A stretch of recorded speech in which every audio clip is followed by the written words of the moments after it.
and important show. The number to call in with questions is 296 5467. If you're calling from off island, the area code is 808 296 5467. Call in anytime with questions. Joining us today is Matthew Digeronimo, an exciting name. Matthew is a retired naval officer with a formal education in nuclear engineering and business administration. He is the founder and senior managing director for Hawaii's largest mergers and acquisitions / business brokerage company, Smith Floyd Hawaii. Matt hosts the Smith Floyd Water Cooler, a weekly 1-hour Wednesday morning radio show dedicated to starting, buying, operating, saving, expanding, and or selling a privately held business. The show airs live every Wednesday morning from 11 a.m. to 12 on this very station. I'd like to start our show today with some statistics. You sent me some statistics, Matt. Thank you, by the way, for being on the show. I appreciate you having me. Thank you for having me. This is an honor and a pleasure, and I'm excited to chat with you. Well, you shared me some pretty interesting statistics here. Something about family businesses comprising of 90% of all business enterprises in North America. Unbelievable, right? So 90% of all business is small business. And what is a small business? I guess it depends who you ask. Okay. Right. In our day-to-day language, we think of a small business as, if you ask the average person, they'd probably say less than 20 employees, less than 25 employees. The conversation often gets there's some curveballs in the conversation when we start to talk about government policies that affect small business, because by definition, the federal government has a very convoluted definition of small business, which is a factor of which industries and a handful of other things. So, for example, in the eyes of the federal government, a manufacturing company with 499 employees is a small business. Really? So it just depends on your industry? Is that it? Well, it's a very complicated definition by government standards. Same thing with a hedge fund that could have 2 people running it, but they do $75 gazillion. That's a small business. That's why sometimes we see things on television that, like Bank of America will say, in 2012 we loaned $35 bazillion to small businesses this year. Like, maybe, so this but not the small business. This is the small business we think. So this is has it always been this way? This new statistic that was released, or is this a relatively new phenomenon? No, I think if we looked at, certainly in the course of human events, and more specifically our country, small business has always been the backbone of the society and always has comprised a much larger percentage of economic activity and growth. I think the disconnect comes from the fact that ordinarily these topics are relegated to the back pages of our mainstream media, because it's a lot sexier to talk about Fortune 500 companies than it is sort of mom and pop stores. So most of our businesses are mom and pop here in Hawaii. I feel that way too. I myself am a small business owner, so I get it. And then that brings me to this other breaking news item that we talked about, which is it came out in CNN Money. This was just yesterday, about how the flu outbreak is killing some small businesses because they can lose customers at a rate of 1 per day if someone's out with the flu. I'm sure you know about the new flu bug. Have you been vaccinated? Do you know about it? No, I don't do vaccinations. Oh, well, you might after reading this article. Some of these people were out for a long period of time. And if you think about it, here in Hawaii, we have mostly service-based industries. My company's a service-based industry, so I get it. If you're out sick, sometimes you're not earning money. And if your company is structured in that way, you're gonna have some problems when you're out for a month, with the flu. Sure. So, and that brings us back to our big topic, which is the secret to small business success in Hawaii. Exciting, huh? And so I guess defining what a small business is and seeing the kind of things that can threaten it is a good place to start. Sure. And so going back to some of these other statistics that you sent me, which are really interesting, I was thinking about multi-generational businesses. There are some here in Hawaii. Absolutely. And they've been here for sometimes over 100 years. Absolutely. And according to the statistics you sent, only 30% of family businesses in America will be passing the reins to the next generation, even though close to 70% would like to keep their business in the family. So only 30% move on, multi-generational. and 90% is small business. So that says that a very good portion of businesses are not going to be. Once you die, the business dies with you, right? You're getting right to the heart of the matter here. Really? Because oftentimes discussion about how do you keep a small business in play through multi-generational transitions or through a business sale, we tend to compartmentalize and think that that is just about that business, right? So the landscaping company that's been around for 50 years, the reality of the matter is the compound effect of all this is going to play out here in Hawaii and nationwide unless we can somehow prepare small businesses to more successfully turn these businesses over to the next generation or prepare them for a successful sale. Because there's a couple things working against them. One is, and we talked the statistic that you mentioned really just kind of demonstrates the fact that most business owners who create a business would like to turn it over to the second generation. But what we're seeing is that the younger generation is just not as entrepreneurial as the previous generation. Really? Well, I mean, we grew up with, you go to school, you get a degree, and you work for a big company. There's just, there's a disproportionate number of our small businesses are owned by the generation that is nearing or past the typical age of retirement. Not only are less of them turning over to the second generation because the second generation doesn't necessarily want to or for other reasons. Further down the page there, we talk about when it is a second generation business, nationwide, those businesses, their success rate borders around 25%. So 25% of businesses that are second generation succeed, 75% fail. And then it gets even crazier. Third generation, you have single digit success rate in third generation businesses. So what we're talking about survival of small businesses, it can impact the family and their potential financial security, and that's the number one thing that's most important to me when we work with our clients. But from a broader perspective, this phenomena compounded across the state and across the nation is going to impact our economy because if these businesses don't turn over to the next generation and they're not prepared to sell the business, which is some of the things that we're going to talk about, well then when you shut the doors and walk away, you've lost jobs, and that economic activity associated with that business just gone. Well, and you're also saying that this generation has a hard time starting a business, or is not as motivated. Would you feel that, or do you feel that they are motivated, but maybe the climate for business here is much more difficult than it was 20 or 30 years ago? Well, that's a good question. I think, if we talk about this generation, it kind of might depend on what we're talking about. Because if we're talking about the people who are graduating college now, I think are more entrepreneurial than say those that are about 20 years older than them. At about my age, I would say between like the age of like 28 and 45, that current group really grew up with the notion that to be successful, you go to college and then you get a job with a company that takes care of you. That is success.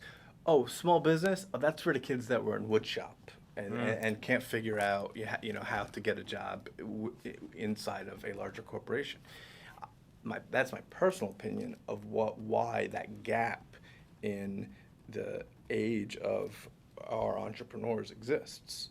I am seeing the newer generation being much more entrepreneurial minded. That's a whole nother topic though, because they tend to be, in my observations, they're very much focused on tech startups and looking for venture capital money and angel investors, where old school entrepreneur is like, print out a business card and get to work, go make some money. Yeah, like you mentioned earlier, landscaper. You don't have any new landscape businesses probably getting started by young entrepreneurs. They're out instead wanting to start up the next Facebook and looking for VC. And I think what you're saying is backed up by Reid Hoffman's recent book, The Startup of You. I don't know if you've read it, but it tells exactly that climate that you're talking about. That we had this, typical staircase that everyone could expect to climb after they graduate from a college with a simple, bachelor degree. And now they have to go out and get creative. You have to have 3 jobs just to survive. Well, that's right. And really, if you think about it, if you look at the course of human history on this planet, probably, I'm speculating here, but I'm probably pretty close. Like 99% of them have had to figure out a way to add value to their community so that they could feed their families. And I think that this phenomena recently of, well, just get a job, and then you're done, or get an education, and then you're done, kind of has run its course. And so we're seeing more and more maybe the weaknesses of a college education playing out. And I don't say the weaknesses, but I'm just saying, like, just because you have a college degree doesn't mean that you can come into your company. So you need a new person in your company. You want them to add value. You're not there to. You're not an advanced school for them, right? They need to add value to your company. And I think based on what you told me, I think I gave Reed all his ideas, actually. He stole them all from me over a couple drinks one day. I'm just kidding, Reed, if you're listening. Just a joke. Never even met you. But he raises a great point. Yeah. He raises a great point that there is no longer that expectation. And so I do think that we're going to see, I think we're entering in an age of an entrepreneurship. Okay. And so that's going to mean that in 20 or 30 years, they're going to have to pass that along to their successors. That's going to be interesting. We're going to talk about that when we get back from the break. Stay tuned. This is Attila Seress with Think Tech Friday. We're back, we're alive, and you're listening to Think Tech Friday. I'm your host, Attila Seress, here with Matt Digeronimo, talking about the secret to small business survival in Hawaii. When we last left the conversation, we were talking about how so many small businesses are dependent on one person. This was during the break. We were actually talking a little bit more about that. And, now we're going to get to the real secret. These are these 5 items that you and I talked about that really, if any business made a conscious effort to follow these 5 items, which you're going to be able to find on our website, thinktechfriday.com, they'd be in good shape. Absolutely. And so let's talk about the very first one, the big question. Okay, and I will say, before we launch into these survival techniques, the beauty of this is that not only do these issues help protect the businesses against external events, they also pay off huge when it comes time to sell the business. So whether you're in year 2 or year 20, or whether you're going to sell in the next 6 months or the next 60 years, this list would be the same for both. Okay, so it still makes... And, if you have questions about this list, give us a call, 296-5467. Best question will receive 3 invisible gold stars. There you go, 296-5467, and I'll throw an extra gold star and a happy face on top of that. 4 invisible gold stars and a happy face. There How you could go. you not call in? So, our first one, what is it? What do we do? The business has to be operated such that it is not dependent upon the owner. I mean, that's everything else on the list that we're going to talk about is, can the business run without you? And there's a handful of ways to put that litmus test out there. Can you go to a golf camp for 2 weeks and leave your cell phone and your computer at home? And when you came back, what would your business look like? I mean, if it would look like Thunderdome and there's dogs and cats living together, and you're completely bankrupt, I got news for you. Your business is not protected against things like a flu outbreak in the area. It's not protected against changes and advances in technology. It's not protected against personnel changes. It's not protected against government policy changes. And you're in no shape to sell your business. So the number one, the foundation behind all of these things that we talk about is making the business less dependent upon the owner. And in my observation, that is the number one factor here in Hawaii that's the number one challenge for business owners here in Hawaii. But you said earlier that 90% of all businesses are small businesses, meaning they probably don't have a lot of employees. They probably are family-based. There's, mom and pop are working together to make the business work. If pop gets sick, how does mom do his job? How do we structure a business like that? Okay, well, I mean, I think when we use the word small business, I don't think that we want to default to the literal mom and pop organization, because if it's literally mom and pop at the convenience store, well, I don't got much for them. You know what I mean? Other than, maybe open up a second store and figure out a way how to manage more than one store.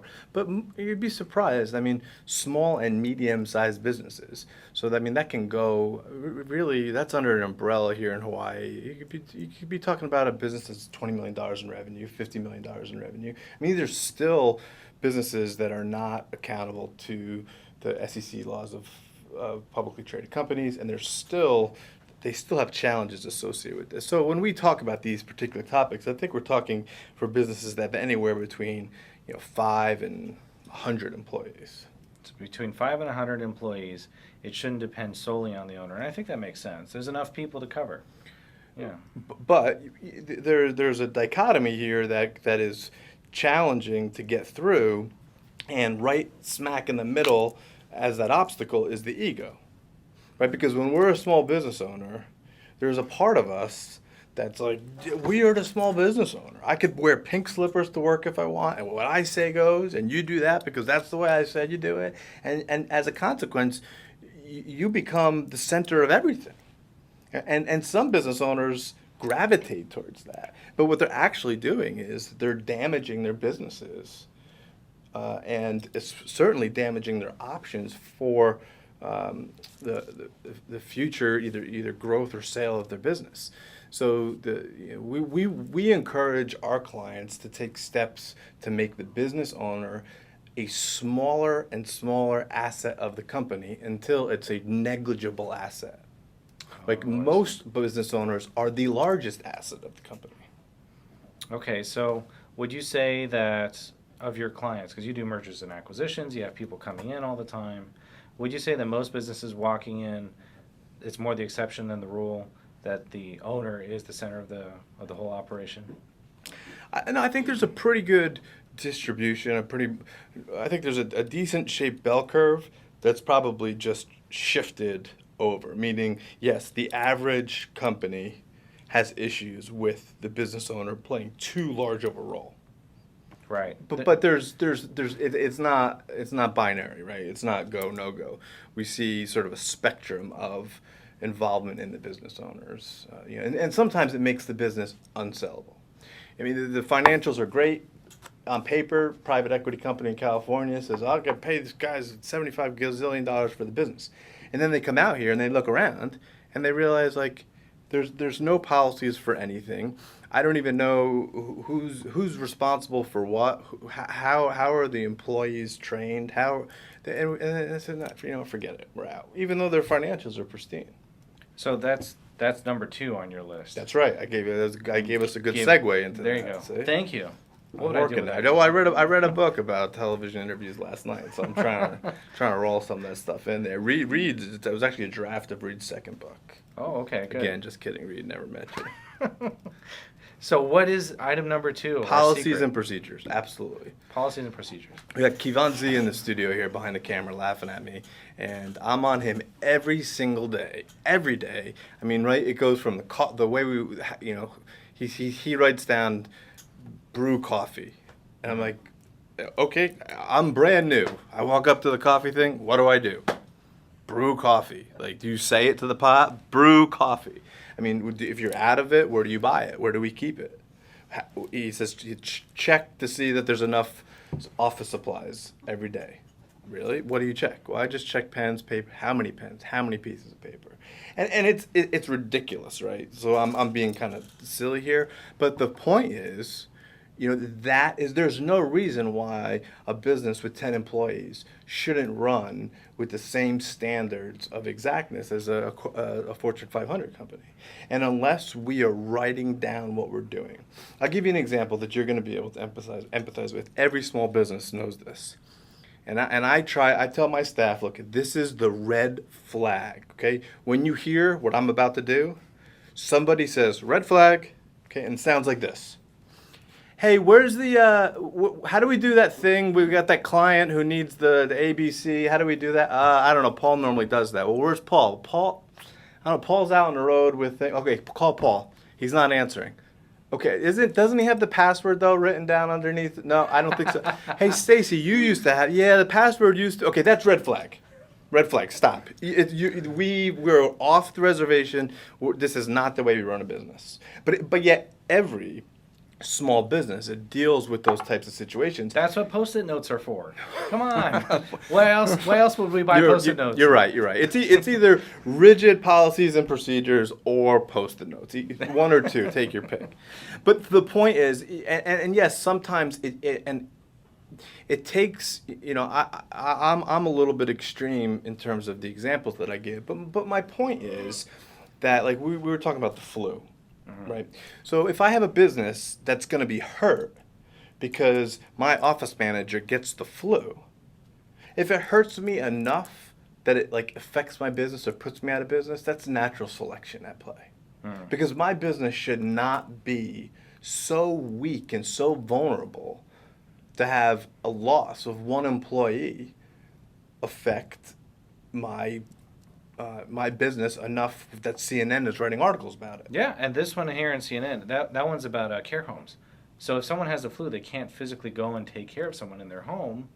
Now that person suffers, right? And then they lose the client because that person still needs service.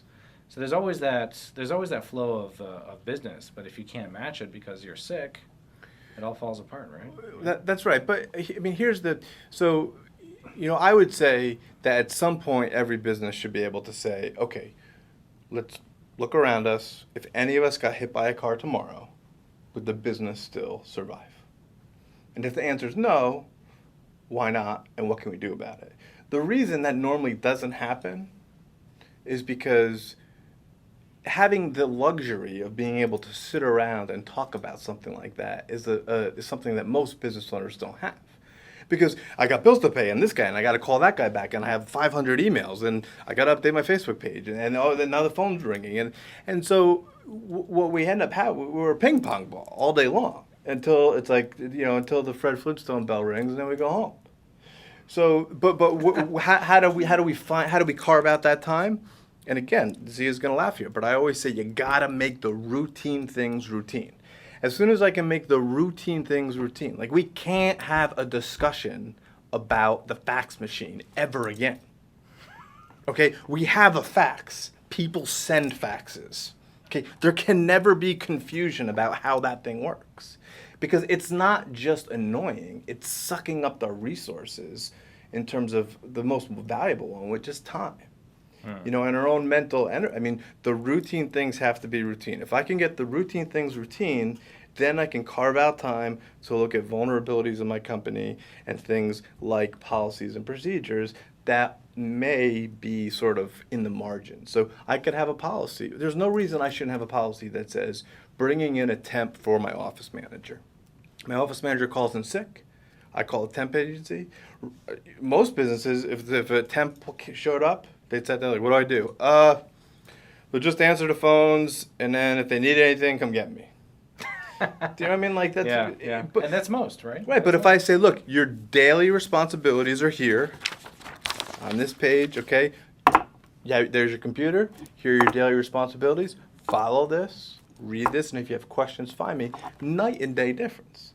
Night and day difference. But again, to get to the point where I'm writing a procedure for what happens if one of my guys calls out sick, it's not necessarily about having the ability to do that, although that in and of itself can be challenging for some. In most cases, it's about carving out the time to do it. And so really this is just about sitting down and just doing it. And we're going to talk about doing that a little bit more when we get back from the break. This is Attila Seress with Think Tech Friday. Stay tuned. We'll be back after the break. We're back. We're live, and you're listening to Think Tech Friday. Those of you out in the internet world listening to us live streaming, thank you. We appreciate you tuning in. We're here talking with Matthew Digeronimo, talking about the secret to small business survival here in Hawaii. But first, before we get back to the conversation, our producer here, Jay Fidel, has got an announcement about the transportation program.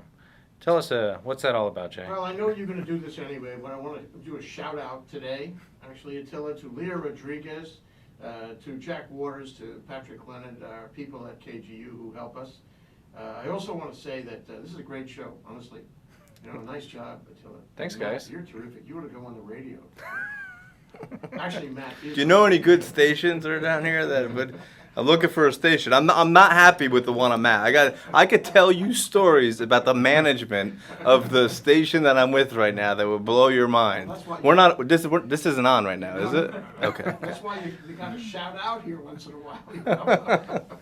Anyway, so yeah, I wanted to say that what you're talking about is really helpful to startups, and that includes tech startups. I hope they're listening today, but it also includes nonprofit startups. It even includes organizations like Think Tech Hawaii. I'm making notes of what you're saying. This is very valuable. My question, though, Matt, is how did you learn all this in the nuclear Navy? How did you learn all this running for Congress? Where'd you pick this up? Well, I think what I learned in the submarine world and spending a lot of time in the nuclear engineering world prior to my Navy times, everything is procedural. Everything is procedural. And what we learned very quickly is that a procedure that looks like it's overdone or a little bit too burdensome, you can find out very quickly that it's not when you fail to follow it. And that you find out it's all written in blood, meaning, so I think it was Mark Twain that said that I'm not going to we learn from other people's mistakes because I'm not going to be able to live long enough to learn them all myself. So a lot of it was just sort of learning how to manage a group of 60-some people in a nuclear power plant. But the other thing that really has nothing to do with me and just the benefit of my industry is that we work with business owners day in and day out, and we see the same things over and over and over again. And you can't help but, even though I'm the dumbest guy in any room I walk into, eventually I can recognize a pattern. Like, geez, the best businesses, the businesses where the people are cashing out for, just absolute jackpots, what are they doing that's different than the people who have businesses that are unsellable? Because they both work just as hard, but they made different decisions. Yeah, this is very valuable. So tell the people when you're on KGU, the unnamed station, when you're on, and the name of your show and all that. Absolutely. I do host the Smith Floyd Water Cooler, which is on Wednesdays at 11 a.m. on 760. And and I make a lot of noises, just like I just did there. Water cooler sounds like a sitcom, water cooler. Yeah, well, we drink a lot of water on the show. I find that drinking water just no breaks. That's the challenge. No, you wouldn't believe what goes on in that studio. That's the challenge. Ever hear of a Boilerman's helper? Never mind. No. I think I got a visual here that's just distracting me. It's the Smith Floyd Water Cooler. We talk about these types of issues for small and medium-sized businesses in the community, and we also do our best to put as many resources on our website, which is smithfloyd.com, as we can, and invite people to tune in on Wednesdays or check us out on the World Wide Web. Oh, thank you, Matt. But I did want to talk about transportation. We're having a program that is the Think Tech and HVCA organizations that collaborate every month. As Matt knows, because he was on one of our programs on the Jones Act. A lot of fun. He and Colleen Hunter-Busa got into a great discussion at that time. It was very popular, actually. Yeah, I think she had a good time, too. We're not sure, but okay. February 28th, we're doing a program on transportation.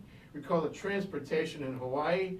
And the tagline is, how are we getting around these days? Which is a, multiple compound question for sure. And it's 11:30 for lunch, and it runs to 1:30. We have a panel of 8 people. This is major. Wow. Our moderator is Cheryl Soon. We have an opening speaker, Senator Kalani English, who's the chair of the Senate Transportation Committee.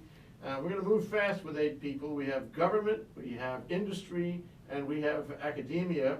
We're going to have, great little articles, talks coming from various places about transportation. Come one, come all, find out what's shaking, and more important, what's moving. What's moving in transportation. February 28th. Sign up today at hvca.org. It's February 28th, the Plaza Club. See you there, or be square. I hope you come, Matt. I'll be there. All right, good. Thank you, Attila. Back to you. Of course. Well, thanks for Thanks for sharing that. You know, that does remind me, last week we were talking about electric cars. We had an electric car expert on here. Fascinating stuff. I think it's going to be an interesting discussion, seeing what the roads are looking like, or what they're going to look like in 10 years. That's neat stuff. Yeah, I'd be very I think there's going to be a wide variety of opinions at that event because it comes from all angles, and I think the most challenging part is trying to get people to be talking about the same thing, because there's a lot of the transportation discussion that's really about the development of Hawaii in the future, and that which takes the topic away from what the electric car people want to talk about, which is fuel, which is different than what I want to talk about, which is traffic, which is why I showed up into the studio 30 seconds before we went on air, because I'll tell you what's not moving or shaking is H1 today, Jay. That's a typical day. Look, I live out in Neva Beach. You got nothing. You got nothing. Most people would be surprised at the number of hours that are spent. You're a tech guy, hovercraft. That's right. I would canoe to work if I could. It would be great. But, let's talk about our secrets here, because we're still not done yet, and we still want to share this valuable information with all the small business owners. And during the break, we were talking about actually doing these things. So remember, the first one was, can your business run without you? How do you find a way? Number 2 was policies and procedures. Do you have any in place? And then we did organizational setup, right, where the duties and responsibilities of each person. And we're talking about how do you actually do that? And as a business, when the phone's ringing and you're checking 500 emails at once, and that reminded me of a Japanese proverb I heard, which was it was about a story of someone who wanted to move a river, and so father and son go down to the shore, and they look at the river and it's flowing by, and they want to move the river from one place to the next. And so the father says, look, son, all you have to do is put in one rock at a time.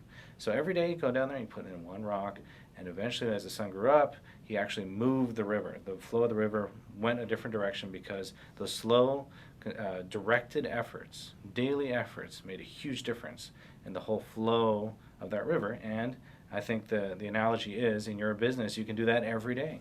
I mean, I spend 2 minutes a day cleaning my garage. Makes a big difference after a week, too. You'd be surprised. So just those little efforts in a business, and just to make it better. It seems to me like that's a good place to start. Would you agree? I think you're right on the money. Oh, perfect. I think you're right on the money. And furthermore, I think it's the only way to do it.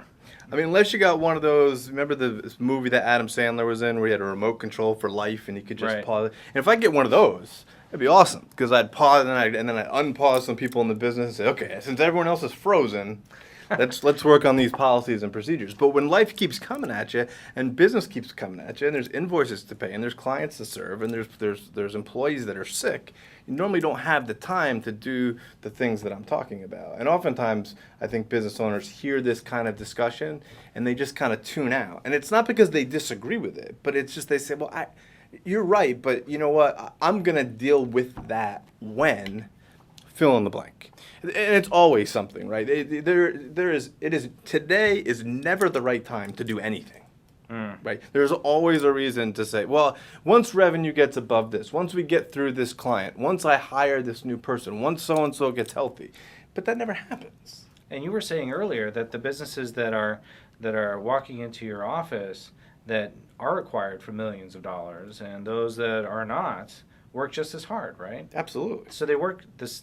It's just they're not doing that kind of regular, directed effort to improve themselves. That's right, because the culture of a company develops with or without your participation, right? So whether or not there's enough external factors out there that if you do nothing, you will be defined by the things that happen to you. I mean, that's just a fact. I mean, that's in our lives, it's in our relationships, and it's in our business. So the idea of, for example, we talked about policies and procedures, or your organizational setup, duties and responsibilities. At some point, you have to say, just throw a pebble in the river. Just do it. Just today. If it's 2 minutes, that's fine.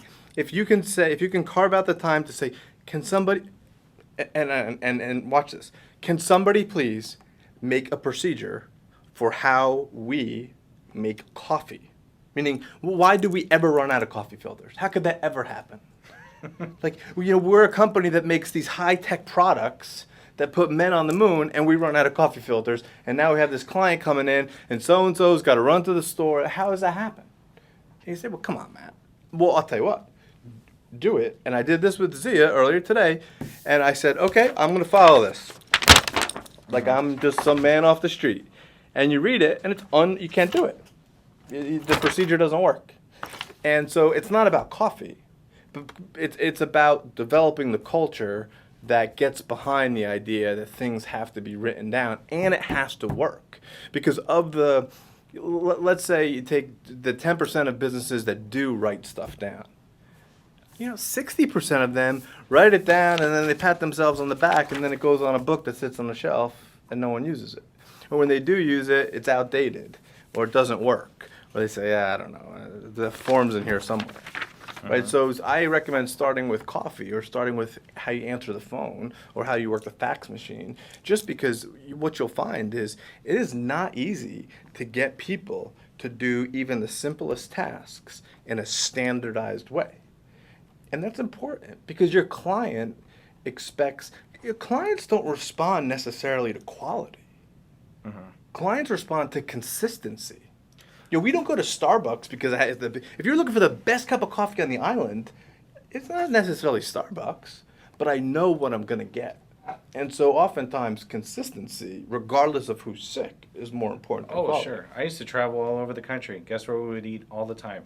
Denny's. You knew where you're going to get, you knew how much it was going to cost, and you knew that the food was going to be manageable. And how do you think they make Moons Over Miami taste the same in Maine and Southern California? I mean, they're getting their ingredients from different places. They have people of entirely different cultures. I mean, there's a lot of differences, but yet if you tasted even a small difference, you would immediately be like, whoa, what is this? I'm at a Denny's. This is supposed to take. You know how much work that takes? So the difference between Denny's and an independently owned restaurant that says, I think we're in a franchise. Okay, you think you're in a franchise? That's great. I mean, Denny's started with one too. But the difference is standardization.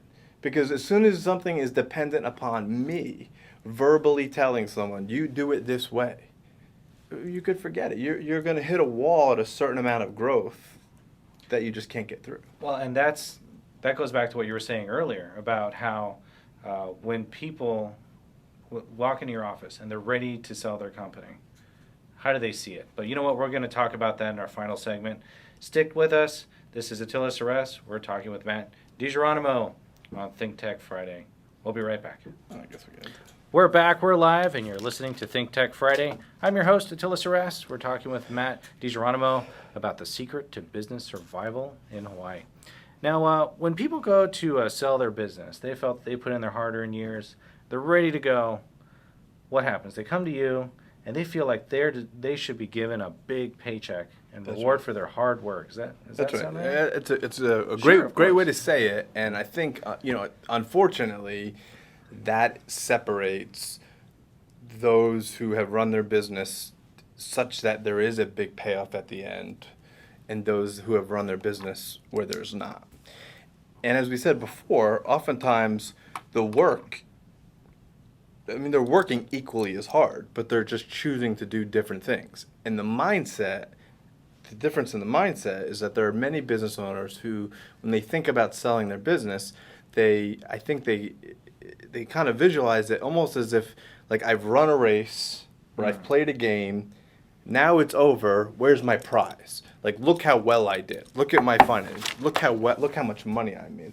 Where's my prize? The reality of the matter is the business valuation and the successful sale of a business has a lot more to do with how well did you prepare your business for someone else. It's like preparing your home for a guest. Oh, I see. Not how well did you do, how well did you prepare it?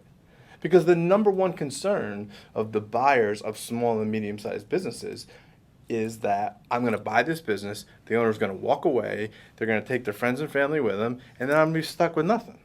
A bunch of phones that don't ring. That's the number one concern. So if we can alleviate that to show the potential buyers, no, we got this under control. We have policies and procedures. Our employees are trained. We have a training program. I have an organizational chart, which, by the way, quick side note, I want to mention something about the organizational chart. Most small businesses, if I ask them, let me see your organizational chart, they draw like one box and then write their name in the middle of it, right? And then they're done. Right. And then they're done. And a tip that I learned from reading Mr. Gerber's The E-Myth was that right from the beginning, make an organizational chart for your business, not as it is today, but as you envision it to be 5 or 10 years from now. Oh, I see. So if you have, would you have someone that managed IT? Would you have some human resources? How many sales associates would you have? And obviously, you know, all plans change. And if in the beginning you're a one-man show, then you write your name into every single one of those boxes. There you go. And as you bring people in, you then push off, say, okay, I'm no longer the webmaster. But if I was smart, when I was doing the webmaster stuff, I take just a fraction of a second to say, okay, now I am the webmaster. Okay, what am I doing? And am I just doing it because I know it? Or am I doing it and then in parallel with that writing down what I'm doing so that I won't have to be the webmaster forever? Oh, Or I see. HR. So now when I bring someone in, I say, okay, here you go. Here's the stuff that you need to do to be the webmaster. And then I change my org chart and I write in Kivan Zia's name, and he's the webmaster, and I'm no longer, and now I'm building a vision. I've created a vision, and now I'm building it. And that org chart, in my opinion, creates a very powerful visual that you can put right somewhere in your business, and by your computer, on your desk, that you can look at every day to remind yourself of what you're trying to build. And then that also gives you a baseline for comparison. So say, for instance, you're not the best salesperson, but when you bring in a better salesperson and they are better at their job than you are, you're the baseline, right? That's right. Because you're the business owner that has to be able to do everything. But let's go through these last two so we don't leave our callers hanging. But we have the managing risk of revenue. How susceptible are you to a single event? And we talked about that with the flu. You know, but you gave me an example earlier about if you're a sunglass company and you sell sunglasses, you should probably sell umbrellas. How does that work? Yeah, I mean, that analogy comes right out of Henry Hazlitt's Economics in One Lesson. But the point is, you know, we have to take a look at not just how much revenue we have coming in, but where is it coming from and what are we providing to get it? So, for example, if 80% of our revenue is coming from one client, and it also turns out that one client was a high school buddy of ours, or that someone that we golf with every weekend, or just what is that one? Is that one company? You know, are they in an industry that could be antiquated by a new piece of technology, or are they? What if they turn this over to the second generation and it collapses? Which it kind of is in the same ballpark of what if some employees don't show up because there's flu. We're trying to protect ourselves from external events. And looking at our revenue streams is an important issue, not only to protect the survivability of our business, but also for how sellable is the business. Because a savvy business buyer, one of the first things they'll look at is, I don't care you did $5 million in revenue. Where did it come from? Oh, well, it came from these 35 people. Okay, did any of those 35 people account for more than 25% of your revenue? Yeah, and your insurance agent is going to have that same question with you. So a lot of these questions, it seems like, are already out there with life insurance agents. They're going to ask you what happens to you if you die. You know, what happens to your business. They're going to. I know. You know, my general liability and professional liability insurance guy. He comes in. He says, "All right, you have to tell me what are your top producing customers. How much are they giving you? What percentage? And if that percentage is too high, they're going to say, well, we're sorry." Sure. So, you know, there is some diversification. And then the last item, just real quick, we were talking about back office management.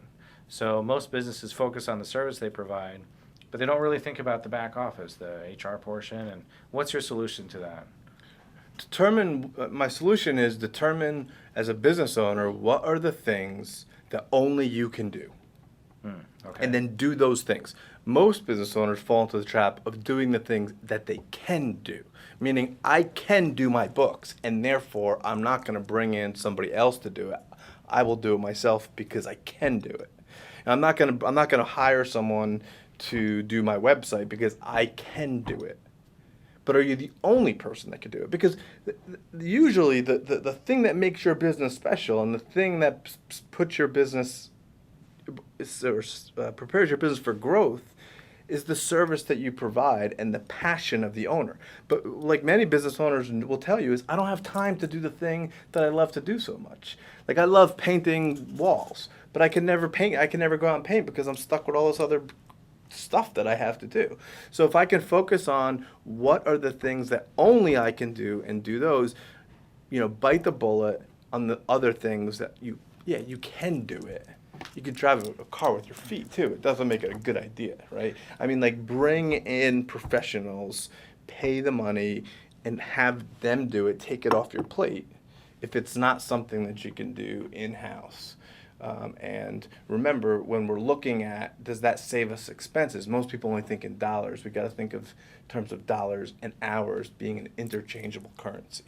Right, because when you're out there doing what you really love, you're bringing in money also. That's right. So if you do more of that, and that passion flows through to the customer, and the customers are more attracted to you in that way. Right. So That all works. most owners say, well, I don't want to pay $150 a month for that. But what they're not considering is how much value is being added by the time that they will now be able to spend because they're not doing that thing. Wow, interesting discussion.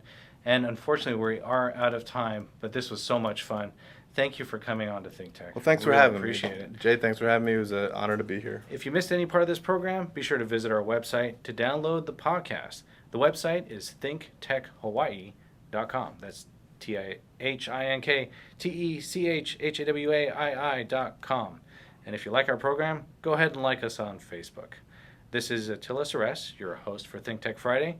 Thanks to our Chief Engineer, Jack Waters, Account Manager, Patrick Leonard, Board Operator is Leah Rodriguez, and Jay Fidel, whose passion makes Think Tech possible. And thank you for listening. You make the show possible.